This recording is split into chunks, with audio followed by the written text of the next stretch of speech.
welcome everyone. We're here with Mirko today. Hi Mirko. Hello, everyone. Hi, Francesco. Hi, everyone. Hey, how are you? Okay. I'm pretty good. Pretty good. Sunny Queensland, 25 degrees. Yeah, beautiful. I see that you're outdoors. So where are you? Like, where are we talking from? Like, what's your setup? My setup, I live in a farm at the back of the Sunshine Coast. And I'm in my outside area here. I got the horses just there across, and chickens over there, guinea fowls over here, cats everywhere, and a dog on the other side. That's It's like a fantastic. zoo. Immersed in nature. In nature, in complete nature. Beautiful, beautiful. This is not like the when I think of people that work in the film industry, this is not the environment that I would have imagined you to be in. Let's start the chat talking about like your experience and background and what you do in the film industry. Okay, well, I'm an actor and director, a writer.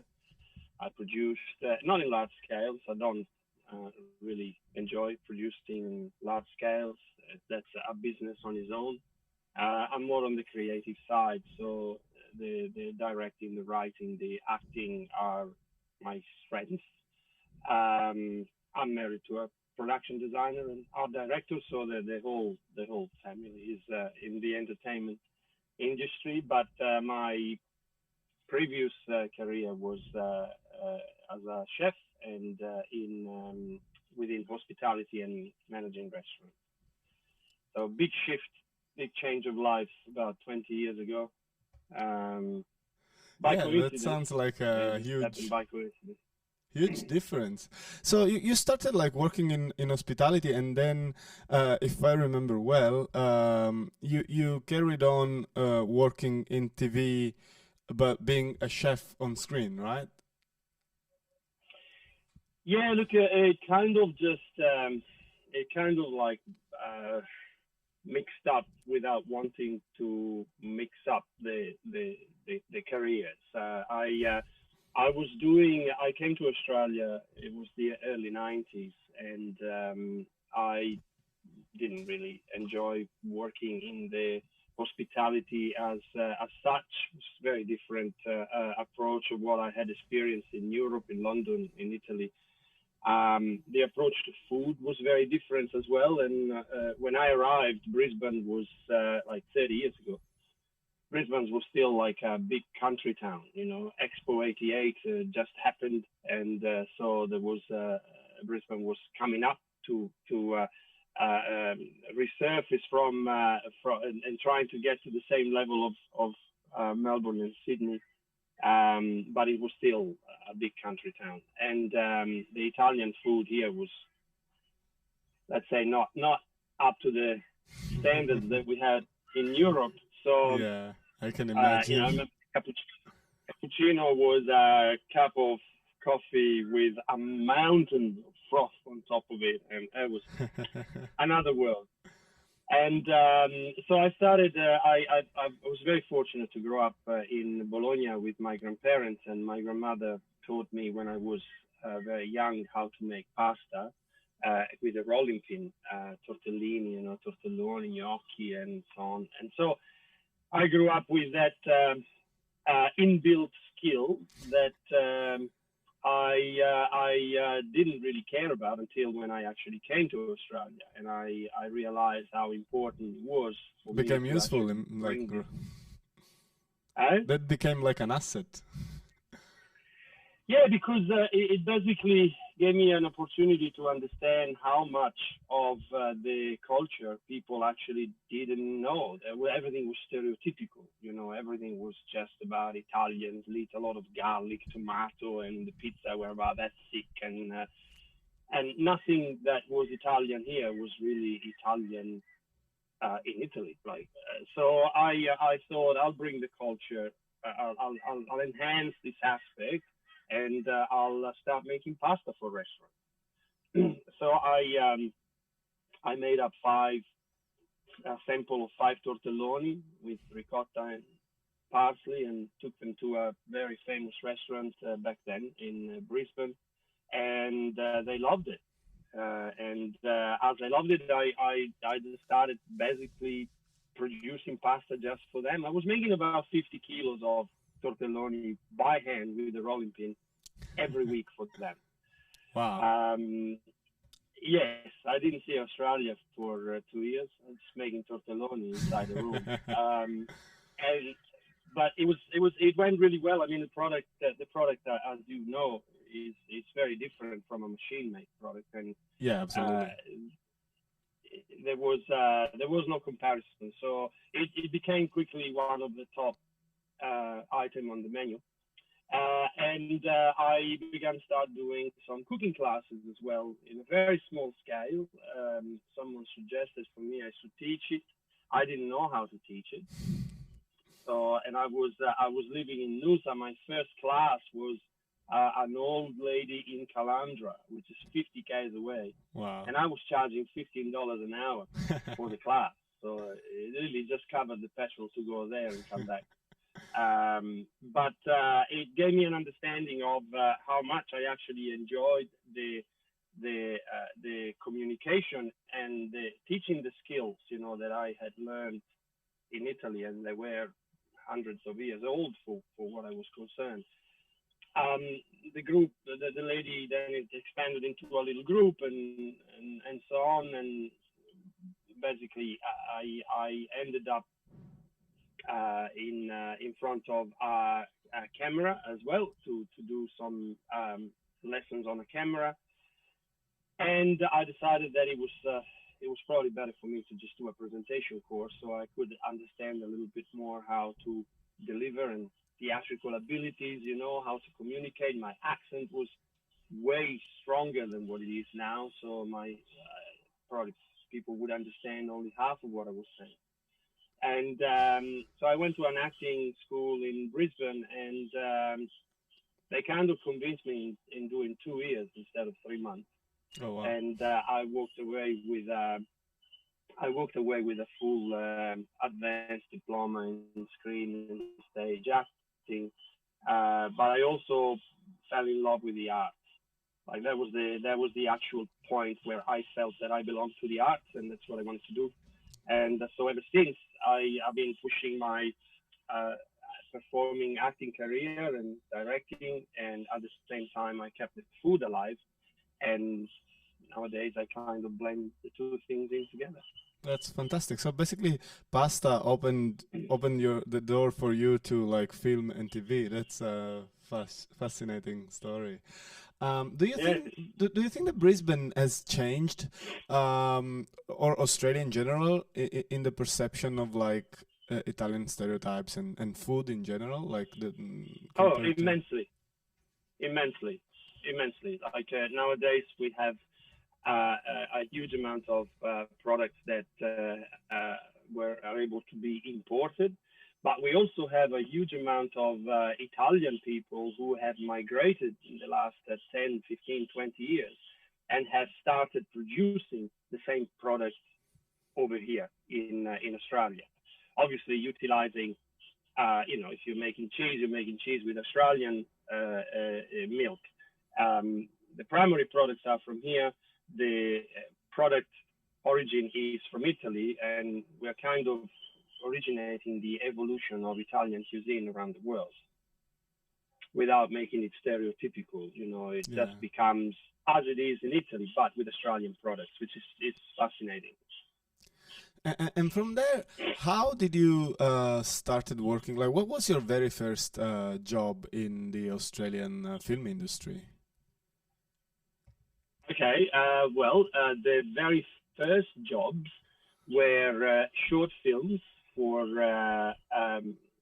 student projects, graduation projects for film schools and film university, and they always look for actors to fill the roles. It was all unpaid stuff, but the investment is you working and building a portfolio and building your understanding of sets and camera. And I think short film is the best base that you have, because most of them are unprofessional. They're trying to be professional, but they aren't professional because they obviously don't understand the whole concept behind the filming. But they give you a good ground to put strong foundations, and then start developing your own artistic flair. You know, my very first gig where I got paid after graduating in 2003, it was in 2008.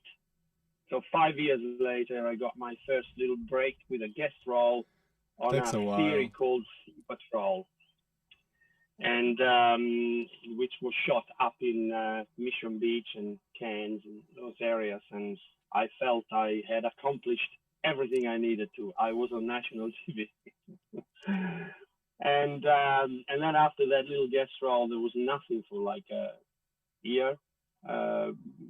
Nothing, totally nothing. Just a few short films, you know, again unpaid. And then there was what basically became my I wouldn't call it big break, because it's not a big break, but the next level, where I ended up with an actual role on Narnia.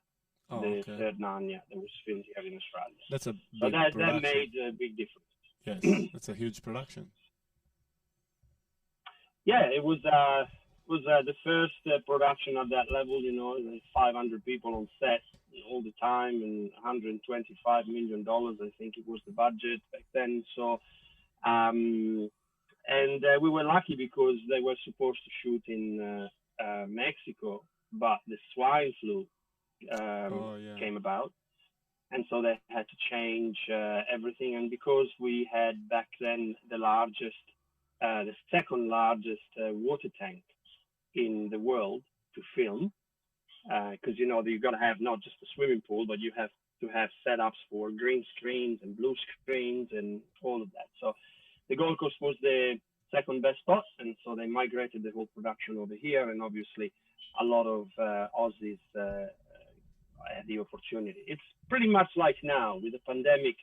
You have a lot of American production that have migrated here into Australia. I believe that Sydney has Marvel there for 5 years now. Yes. So up here we have Universal shooting here in Brisbane, and we have some huge productions. There's Ron Howard is up here at the moment filming the story of those young soccer player in Thailand that got stuck in the cave a couple of years ago. Oh, I didn't know about that. I know about Ron Howard that he Yeah. started a incubator kind of project called Impact or Imagine or something like that. It's based in Melbourne, but they basically act as an international incubator for film writers. So if you have like an idea for a feature film, basically you can apply for their incubator program, and they pitch it to different like you can go on Netflix, or they have a lot of partners. It's really have you ever heard of it? It's really interesting. No, I haven't heard of the program in itself. I know that he was doing some there was some masterclass, or there was something that he was doing while he was in Australia. But look, a lot of them have moved in here. I know Mark Wahlberg is over here at the moment. I believe he's opening his chain of burger shops, and he's got a few productions happening. I think Matt Damon was up here in Noosa just last week, surfing with Chris Hemsworth, and you know they obviously have situations over in the States that are very unpleasant and difficult to fix quickly, and in terms of filming they must have huge challenges. So we're very fortunate in this country that we can host all of this work. Right now is probably one of the best places where to be in terms of like safety because of the pandemic. Jumping back onto the topic, you mentioned motivation, and I think like when you were talking about pasta making, basically your motivation came from like your heritage. But what about filmmaking and being like a producer and a director and an actor? Um, when it comes to motivation, you said something about you have this built-in need to communicate. What's the drive? Like why do you feel this need to communicate, and how does your process work? Like, what's your communication process? Oh, look, well, first of all, I'm very passionate about both food and the art world in itself. Um, I think through art we can art is almost like a medicine if you can sync with it and find your own creative output, and you can sink into it. It becomes almost a Zen therapy in a sense, because you don't feel like you're working. You're actually feeling you're contributing something to with your creativity. For me, initially, it was to with the food. It was the motivation came from making a point about this stereotyping of Italian cuisine and Italian traditions, because everybody had it wrong. Like people that haven't traveled to Italy, they just thought Italy was about, in Italy, for example, if you didn't travel to Australia, you thought Australia was about crocodile, sharks, Sydney, and surf, and a Yes. lot of sun. That's the conception in Italy of Australia. But obviously Or there was is back then. much more to that. Yes. There's much more, and for me, what I wanted to pass on, what I wanted to inform people, it was about our culture and the differences about our culture, which I don't know all of them. I mean, I know that little part because I was grown. I grew up in Bologna, and in Emilia, I traveled through Italy, but I didn't really absorb and understand the cultures of every region. Nobody does. You know certain dishes, you know certain things, but to really dwell into it, you have to spend a lifetime in Italy to really understand. We're so Yeah, we're Italy is so not really it's not really a country. It's like a melting pot of like so many different cultures, and yeah, Italy is a bit vast, I want to say. correct. Correct. And until, not long ago, 50, 60 years ago, traditional cuisine was really related to family. I mean, for me, cooking traditional is cooking what Nonna was cooking, Yes. Slap some spaghetti with some ragu on a plate, and they're not presented well. They're just slapped in there. And then you eat all of them, and then you have some bread, and then you had a steak, and then you had some fruit, and then you go out and play with your friend. That's traditional Italian Yes. because we lived it that way, right? But when it comes to the cuisine, it as everything, it all becomes about the fuss of the product. It all becomes about the look. It becomes about, oh, they're making that product that way, so all of Italy is making the product that way. And I hated that because it was making of tutte le erbe un fascio, Yeah. every grass, one bundle. Uh, so my motivation came from trying to educate people and try to encourage them to see Italy and just to explore Italy from a different perspective than just the stereotypical, pizza and Mario with a mustache that walks around and talks funny. And we're moving away from that now. But back then, it was quite strong. I mean, I was in Brisbane, and people were asking me, "So you play rugby?" And I was like, "No, I play soccer." "Oh, you're a poofter then?" I'm going, "What?" I was wearing a pink shirt, and suddenly I was gay. It was a mentality that I was going, "Well, this is really weird," because I'm coming from a place where these differences are not so heightened like they are in here.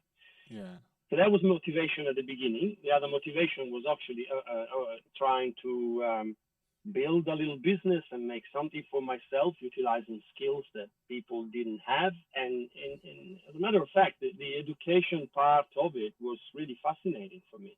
Having people even coming to the classes and learning and understanding textures and understanding products and what we do that was done for necessity, not for a show off, you know, gnocchi that you pay $25 in in a restaurant now, in average, if not more. They were made because it was the cheapest thing to do, and in times where poverty was really evident after war and before war, during war, all these dishes, you know, that now we enjoy for so much money, were just created by necessity. And there's so much history and so many fascinating aspects of every single dish in our original cuisine that seeing the reactions of people was amazing. And the classes, the first class that I did, this was outstanding. I was asked, I went to this cooking school with a chef who wanted to do classes in that school in Brisbane. And he was trying to discuss things with the manager of the cooking classes, and I was just, they had a shop as well, so I was just looking at the shop, and after half an hour or 45 minutes they were talking, I had looked at everything in the shop, so I just caught up with them upstairs where the cooking classes were. And as I was introduced to the manageress of the cooking school, the chef that I went with said, Mirko is also doing some classes. And she said, oh, really, what do you do? And I said, oh, look, nothing. It's not much. I just teach people how to make pasta with a rolling pin. You know, I'm not fancy like this guy, because he was really good. And she said, oh, would you think about doing a class in here with us? And I went, yeah, okay. I can try to do one. I mean, I've never done one in a cooking school. And she said, that's all right. We'll put you down. We'll see how it goes. And anyway, the class itself was so interesting because nobody was teaching rolling pin skills and pasta skills back then. And I still think nowadays there's no people that really teach rolling pin skills. But the Courier Mail, it's a bit niche. the newspaper up here, it's a bit niche, yeah. The Sunday Mail sent a journalist to do a little interview, and a month after the interview and taking a few photos, it got released, and I thought it was going to be a little thing in a corner, you know, of the newspaper at the bottom page, cooking classes, Italian. It was a full page of the Sunday Mail with my big face in there. And underneath the pasta master, I'm going, oh my God, I didn't want all of that. That's a lot of pressure. That's a lot of pressure on you. Oh my God, the pasta master. I can, you know, I'm not the master. I can just make it. Anyway, that brought so much attention to the cooking school that we went in 2 days from one class to 23 classes booked out. Wow. In 2 days. Wow. It was an explosion of, like, I was just stoked. I just couldn't believe that this was actually happening. And so it was the time where I met Amanda, my wife, and I was living on the sunny coast, and I just moved down to Brisbane because there was a lot of classes, and we ended up opening our own restaurant, and yeah, it all started with a little cooking class for that old lady in Calanda. A whole life built upon pasta. It's fascinating, and I think that through food, basically, you find your way to communicate and to express yourself and to reach out at people. This is what I don't know. It sounds extremely interesting. I have no idea how to make fresh pasta, by the way, but I've seen you do it, and it's not very common also to find like fresh pasta in restaurants in general, like even. Well, look, it's the issue is that a lot of chefs would probably love to be able to supply that, and we did it in our restaurant, working with the rolling pin. But I was there from 6 o'clock in the morning until 12 o'clock at night, every day. Okay, that's a lot With of my work. wife. I was just, I was 32, 33. I still had the energy. I'm 53 this year. I wouldn't do it anymore. But I do it more nowadays in terms of shows or some private dining at a certain level, and but otherwise I couldn't sustain it. The problem is that you don't have enough people who have the skills to make the pasta fresh by hand, and it takes a long time to teach. And from an economical point of view, it's a bit challenging because you don't get the same consistency that you get with pasta that is made by machine and is supplied to you. Yeah, of course. Instead of having to have the space to actually make it and then produce the same product all the time. We tried to teach a few people, and some of them got quite good, but you don't have anyone that sticks there with you for years making the pasta.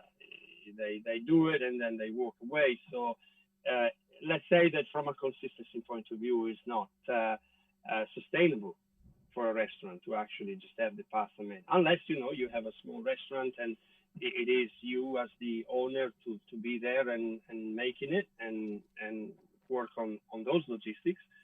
It would make it very challenging to be able to actually run a business that way. Do you think it would be a possibility to create a company that does that as a service, like a provider for restaurants? So basically, as a company, you hire a lot of people that you train as pasta makers, and then you have contracts with restaurants and you provide fresh pasta to them, but you take care of, like, the restaurants, they don't have to deal with the hassle of like a pasta maker to quit their job, because you as a company would just take care of having always like personnel always like in place, you know what I mean? Would that make any sense? If someone wants to do it, sure. I wouldn't jump into that, but it's again, look, I don't think already in Italy there are not really a huge amount of people that want to make pasta with the rolling pin, because we had this sfogline, or we still have this sfogline, especially in our area, that they make pasta tortellini all day, basically for the restaurant. So you got a couple of people making it, and they just dedicating themselves to the pasta. But it's also, in most cases, people who have grown up in the environment and understand the pasta. They've been doing it for a long time. They choose to do it as a profession. Here, I find it's more curiosity, but, it takes a lot of effort to use the rolling pin all day and stand on your feet and fold tortellini and then make them all nice and neat. And I honestly don't think, in the rhythm that we have nowadays, especially for larger restaurants, it's not sustainable. It's not really sustainable. So what about the future? Where do you see yourself, like, with your career and your field? Do you have any projects like taking like a distance from the food industry and going back to the film industry? Is there any project that you're currently working on, or where do you see yourself? Like, what's the future for you? Okay, well, yes, we do have a few projects that are moving forward or in development, let's say. We have written a comedy series in the last 5 years. There are 2 feature films that I've written that I'm shopping around at the moment. There is a TV series that I'm working with. It's all on food, and I'm working with someone in Italy for this. Oh, cool. It will be Australian and Italy production together. It'll be an Australian production, but it will be directly connected with someone quite well known over there.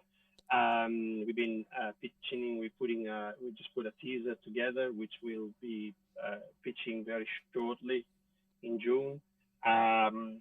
And also, I'm currently going to university. I'm studying. I'm getting a graduate certificate in education, oh, cool. Adult education. So I can teach arts, and I can teach. One big part of my let's say, life mission now is to be able to help artists developing their own artistry and finding a good ground to be able to continue that as a life experience, not just as a job that can give you a gig next month or can make you famous when you're 40. You know, it's kind of changing the parameter, and it's a very humanitarian way of looking at the arts as a savior point and as a life experience, and as your own individual unique output and your own voice. And so a lot of schools, a lot of people coming up from art school, they focus on the agent and the next gig, like I did. We all do, Yeah. but a lot of people just get lost along the way because all of those illusions that they created in their mind are not feasible, and therefore they're not sustainable. Once you as an artist are sustainable for the rest of your life, because you can keep creating, you can keep finding ways to move forward, and things just keep growing. You know, you got to plant good seeds to let them grow properly. Yeah. And you got to keep watering them, and you got to keep watering them all your life, in a sense. It takes you know, dedication and commitment, and and never giving up, and always finding new ways to carry on and solving problems and find creative ways but also to go networking. forward. Yes. Also networking, also connecting to people, also really trying to understand what you are trying to express instead of trying to perhaps copycat something that has been successful and you're trying to do the same way. It's there's a fine line. You know, we're looking at actors, for example, and you just look at the big names, but the big names, you know, if I ask you how many actors you actually know, you probably just shoot, I don't know, 40, 50 names. But there are millions of actors around the world, and a lot of them are actually working and making a good living without having to do anything else. And they are professional artists. They're just not known, but they are professional artists. Yes. And I think that's the level where you eventually want to get. It took me about 15 years for me to get to the point where I could just rely on my art to move forward. Cool. So it's a life journey. Yes.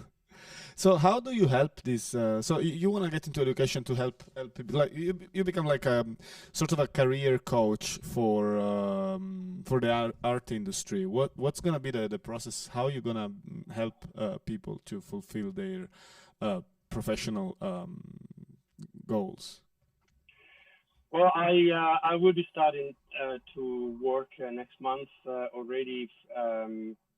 Doing tuitions at one of the universities in Brisbane, where I'll be taking on the last part of a bachelor degree course, where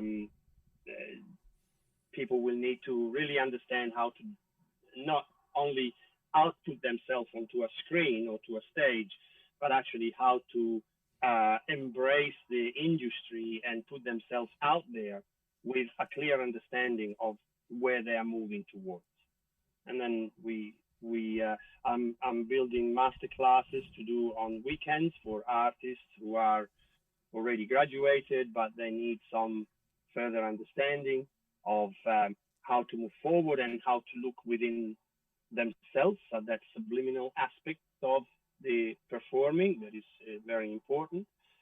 So this is the first step in itself. It's through master classes and through this university.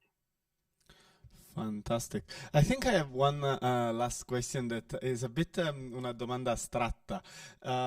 How do you? It's part of two questions. I think it's made of two questions. So, do you think the environment that surrounds you has a role in your success, or how does the environment affect your career and your success? It's the first part of the question. The other one is, I know that you live in a farm, and I guess my question is, how does like nature play a role in your life and in your career as well? Okay, well, look, I grew up in a city with grandparents who grew up in the country. So they kind of reproduced a little bit of the country in this small block that we had in Bologna. So we had fruit trees and plants and flowers and dogs and pigeons and all of that. So I kind of grew up in that environment, but it was city life. It wasn't a farming life. It was like if you had seen it from the top, it would have been a little oasis in the middle of Bologna. Bologna, by the So way, is let's one say, of the very few places in Italy that I actually really like. It's very oh, artsy. thank you. Yeah, yeah. It's such a beautiful place. It's a beautiful place, and so much art and culture and food. It's amazing. But and I miss it. You know, I miss certain things of it, and I will never, I will never, they will never be fulfilled in a sense because they are just there and they will always just be there. Yeah. But okay, going back to where we were, um,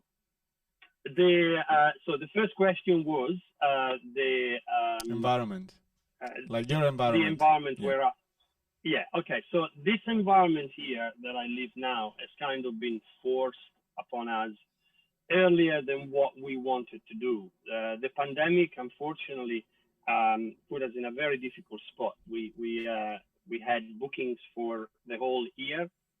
We had work lined up, and within 3 days, we got emails canceling absolutely everything with the pandemic because obviously nobody knew where it was going to. We were in Melbourne. We had some very huge commitments down there that we wouldn't have been able to face with no work. And so we made a conscious decision to anticipate our move back to Queensland, and we bit the bullet within a week. We packed up and moved away and came back, not knowing what to do. We actually the property we're living on is my wife's parents, and they've been here for like 50 years. But their house wasn't suitable for us in terms of being able to live a life. They got a business on this property, and we had to create our own space.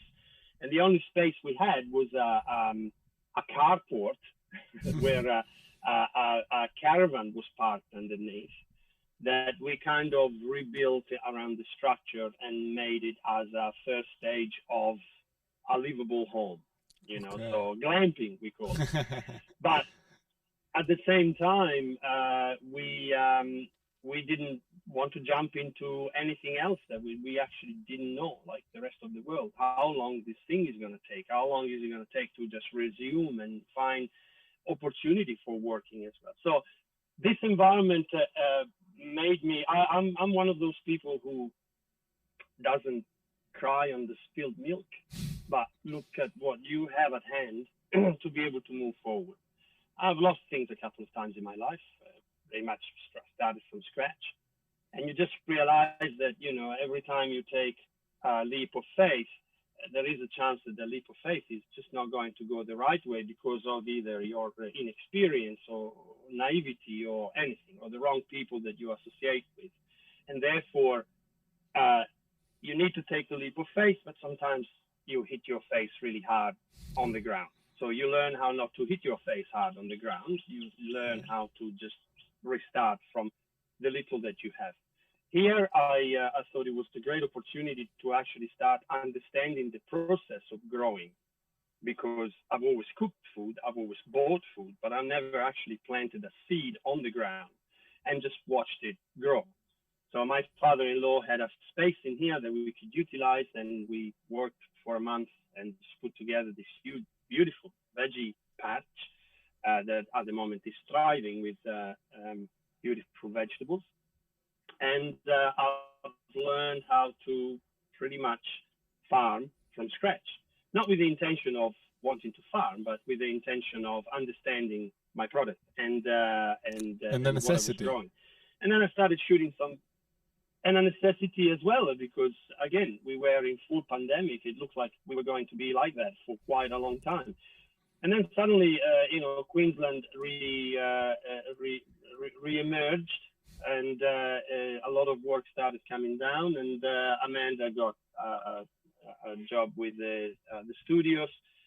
She's quite well qualified, and they were looking for highly skilled technicians, and she was able to do it. So we ended up being in Brisbane for about 5 months, back and forth to the farm, and having an apartment down there, and all of that. So let's say when we moved with the pandemic, and the environment was amazing, because it's so relaxing to wake up in the middle of green fields and having horses and animals. It really suits me as a lifestyle and creative area as well, where you can really just get that creativity flowing.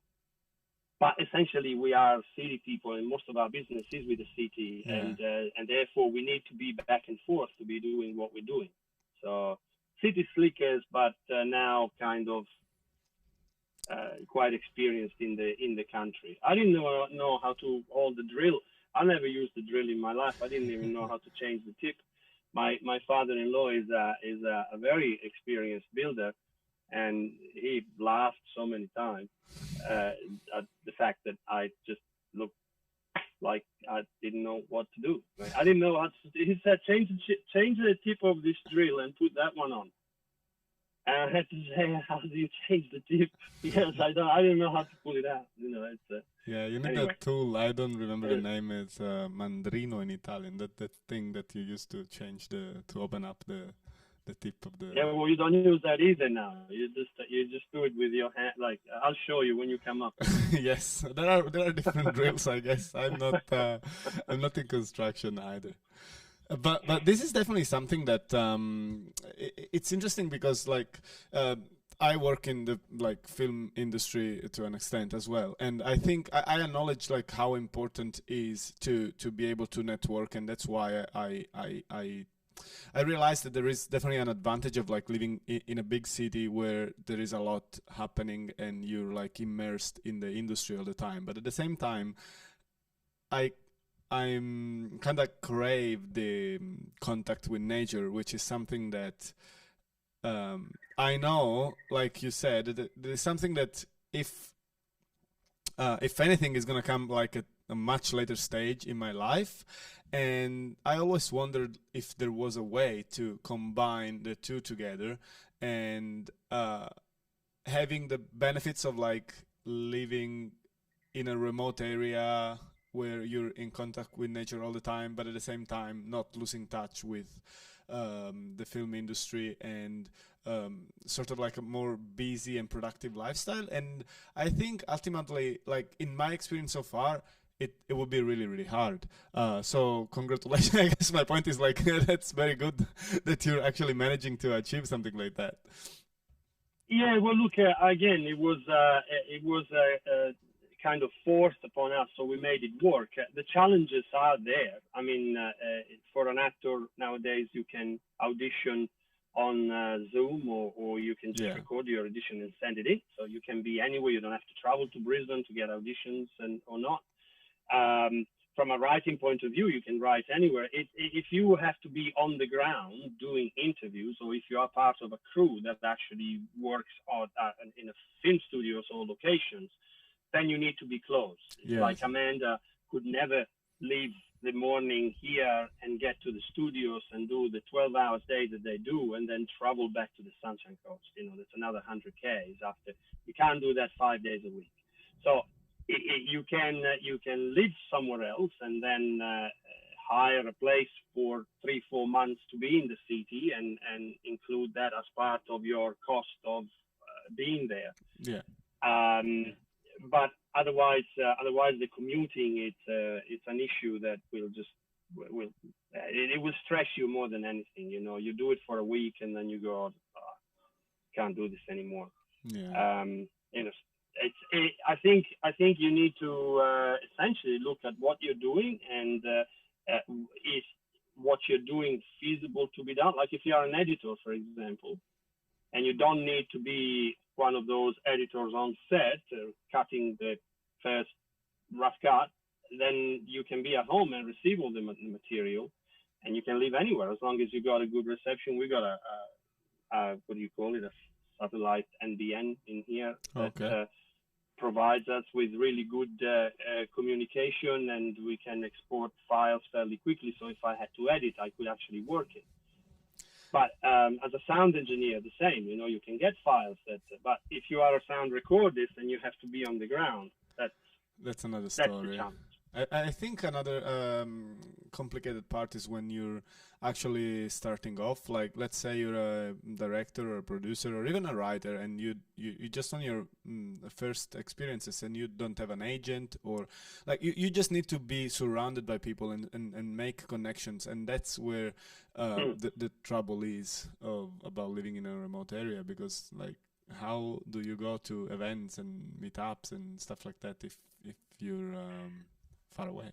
Yeah, look, put it this way: if you live outside Sydney and you have to commute to Sydney to do bits and pieces, you are paying less rent that you would pay in Sydney, in a sense, where you are, and some of the money would be invested in getting a couple of nights of a hotel every now and then to be able to be in the city and go to this meeting and be part of this network.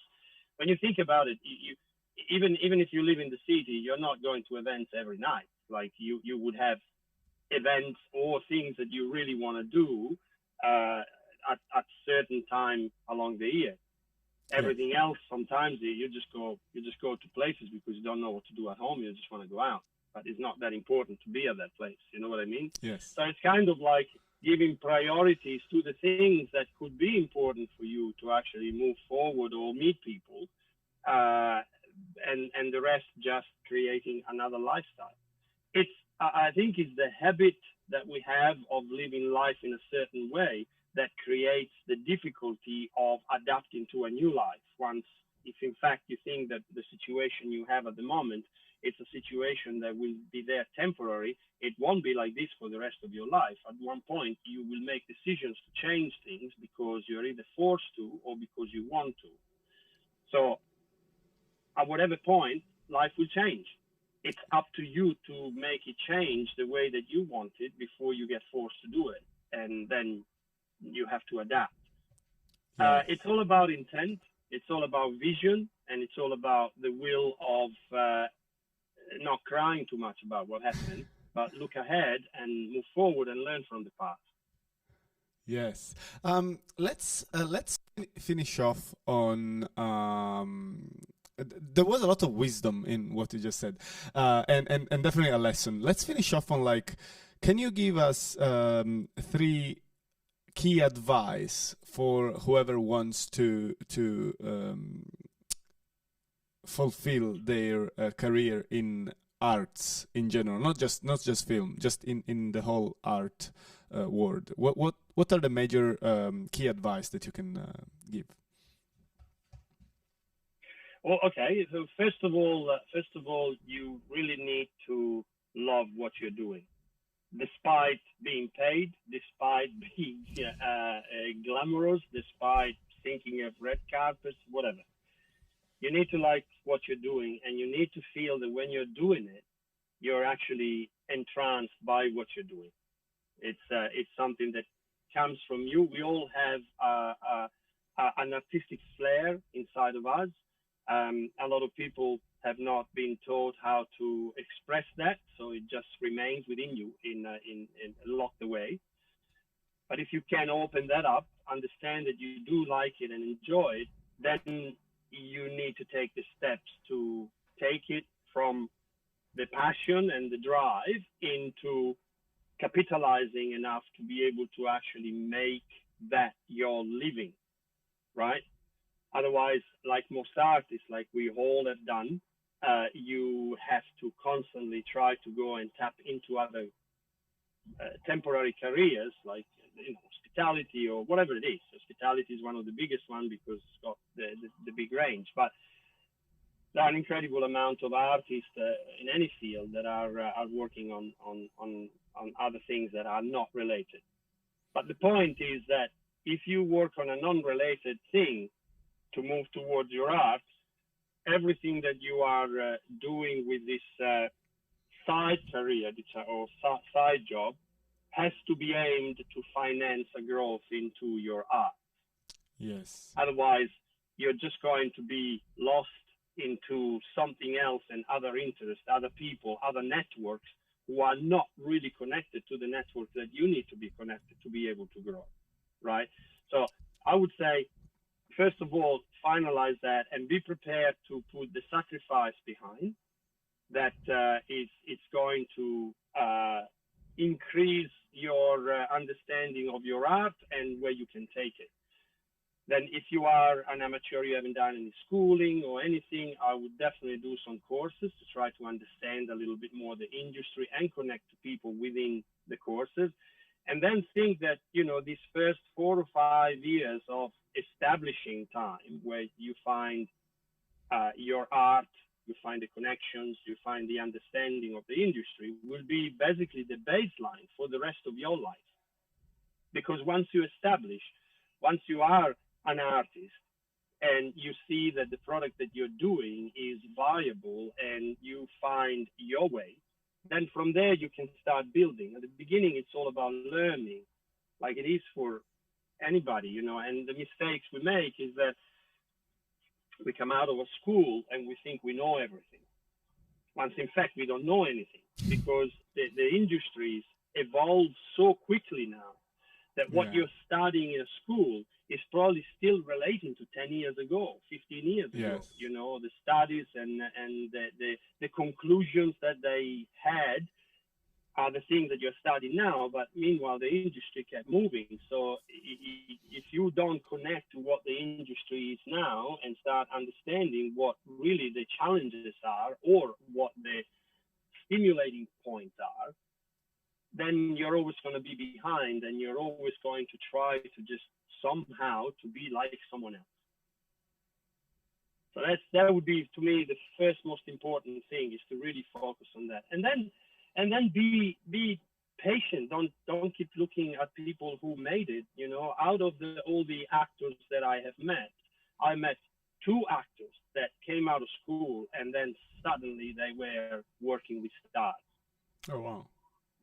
Because there is always that little tiny percentage of exceptions that are happening in every industry, in everything you do. Yeah. Either because of the way that they went through school and they were highly recommended, or because of the job that they did on one particular gig that really caught the attention of someone else. You know, you just don't know where things will be coming from next, but you got to be ready for it. Could be luck. If you, I believe you bring your luck. Yes. I believe luck comes to you if you keep following what you are passionate about it. Yeah. Because you will open up doors that you didn't think even existed. You need to be in a mind space where you actually attract your own luck, basically. Yes, it's the law of opposites. You know, you output and something comes back to you. You are expecting a lot, and normally you're bouncing it off because you're forcing it. The art just evolves, you know, especially nowadays where we have so many outlets to be able to just put the art out. My wife is she paints art. You know, in the past there was only art galleries that could put it out there. Nowadays you have online galleries. You have the world to actually cater for. You can use Instagram or any social as well. You can, but then again, you know, the social media world is a world in itself. It's not just you're putting your painting online and someone buys it. There's techniques and strategies that have evolved around the social media, which are quite well defined. And you know, I probably know that much of the whole spectrum. So if I had to do something on a larger scale, I would go to a social media person who has proven track record of being able to put you in certain spots or put your work in certain spots, because you don't want to waste time. And you Absolutely. know, the arts. One of the biggest issues that we have is that a lot of the work that we do is done for free. And a lot of people that do work for free don't really put the 100% in it. They just put 50 because they say it's free. So if you take the focus on the money away from you and you just dedicate yourself to do the best that you can within your art and just be unique, then that will give you more chances than earning $1,000 and then having nothing for 6 months. Absolutely. You know what I mean? Yes. Fantastic. Okay. Thank you very much. This was a brilliant chat, and it was very good reconnecting with you after we met. When was it? Like At the farm. yes, yes. I think it was in November or October, November, I think, that you came up this way. So 6 months ago. 6 months ago. Okay. I will come visit again when I'm again in Queensland. But Please do this. for now, thank you very Plenty much. of room and plenty of vegetables. Okay. See you in Queensland then. And All right. where's the outro? Here. Okay.